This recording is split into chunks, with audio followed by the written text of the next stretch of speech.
Banyak jenis penyakit yang boleh mendatangkan maut sekiranya kita tak menjaga kesihatan kita. Jadi penyakit yang saya akan sebut ni adalah satu jenis penyakit, tapi tidaklah boleh mendatangkan maut. Tapi kita harus menjaga kesihatan kita supaya kita tidak kena penyakit yang saya dan kumpulan saya akan bentangkan ini. So, nama saya Muhammad Azrul bin Muhtar dan saya daripada DIA 3A. Hari ini bukan saya seorang je, saya ada kumpulan saya yang saya akan perkenalkan kepada yang menonton video ini. Assalamualaikum warahmatullahi wabarakatuh. Nama diberi Muhammad Naqib Haikal bin Kamal Farhi. Salah seorang daripada kumpulan yang memilih tajuk diabetes sebagai tajuk untuk pembentangan ini. Saya serahkan video ini kepada ahli kumpulan saya lain. Sekian, terima kasih. Assalamualaikum, nama saya Amri Afiq. Assalamualaikum warahmatullahi wabarakatuh. Nama saya Muhammad Ali Fakimi bin Muhammad Azman, pelajar DIA semester 3. Jadi itulah ahli-ahli kumpulan saya yang akan memberi penerangan dan pembentangan untuk tajuk diabetes ni. Jadi untuk permulaannya, sebagai pengenalan, diabetes ni adalah satu penyakit yang penyakit kronik di mana ianya hanya masalah yang besar kebanyakan di negara-negara di dunia ini. So pada tahun 2011,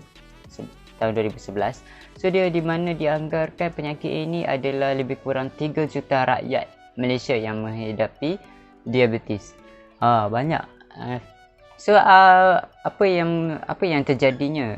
Apa itu diabetes? So diabetes ni adalah satu keadaan di mana tahap gula di dalam badan kita lebih tinggi daripada yang biasa. So macam ini satu faktor utama yang boleh menyumbang kepada sakit jantung dan juga angin amar.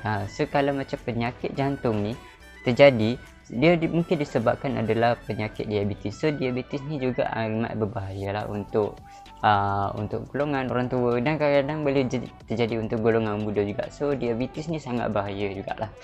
So diabetes ni berlaku apabila pankreas di dalam badan tidak lagi menghasilkan insulin di dalam badan, atau badan tidak boleh menggunakan insulin sendiri, macam tu. So dia makanan yang kita makan ni akan bertukar menjadi gula. So insulin ni akan digunakan, akan membawa gula ke saluran darah, ke dalam sel badan kita, sel darah kita dan tisu. Jadi dia di mana ia akan digunakan untuk membekalkan tenaga. So apabila kekurangan insulin, gula yang tidak boleh dibawa ke dalam sel dan tisu, jadi maka paras gula kita akan tinggi. So itulah terjadinya diabetes. Saya serahkan kepada kawan-kawan saya untuk membentangkan subtopik yang seterusnya. Diabetes atau dikenali sebagai penyakit kencing manis merupakan satu keadaan di mana paras gula dalam darah adalah tinggi disebabkan oleh kekurangan hormon insulin. Insulin dihasilkan di pankreas apabila berlaku peningkatan gula yang berada di dalam darah kerana tidak dapat bertukar menjadi tenaga dan menyebabkan kadar gula pesakit tinggi. Diabetes mendorong kepada kegagalan fungsi organ dalaman lain termasuk pankreas, dan sekiranya penyakit ini tidak dicegah dari awal, ia akan mendatangkan komplikasi kepada badan serta menjurus kepada penyakit yang lebih serius seperti tekanan darah tinggi dan penyakit jantung. Menurut jururawat pengajar diabetes unit kejururawatan Hospital Universiti Sains Malaysia USM, Zaswani Abdul Rahman, punca diabetes menyerang individu tanpa mengira pendidikan umur adalah kerana amalan gaya hidup yang tidak sihat dan pengambilan makanan yang tidak baik untuk kesihatan, selain turut berisiko menyerang bayi baru lahir kerana pemakanan yang diambil oleh ibunya.